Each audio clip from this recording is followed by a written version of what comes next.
रियासत तेलंगाना के बेशतर अजला बिलखुसूस हैदराबाद के कई इलाकों में इतवार की रात बादल फट पड़े, लेकिन गुज़िश्ता रात की बारिश बाज़ इलाकों तक ही महदूद रही। पुराने शहर के कई इलाकों में बारिश नजर नहीं आई। मुशीराबाद में सबसे ज़्यादा 121 मिलीमीटर बारिश रिकॉर्ड की गई।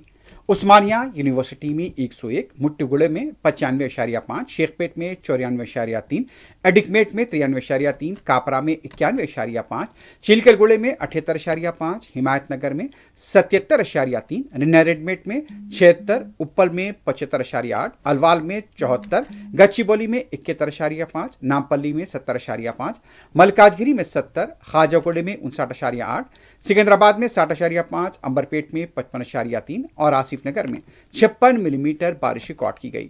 बारिश के बाद नशेबी इलाके पानी में डूबे हुए देखे गए। बास गाड़ियों के भी बहने की इत्तला मिली है, बिलखुसूस टू व्हीलर्स के पानी में बह जाने की इत्तलात हैं। बलदिया, एसडीआरएफ, हाइड्रा और ट्रैफिक पुलिस की टीमें पानी की निकासी के अलावा ट्रैफिक की मौसर बहाली में मसरूफ देखी गई।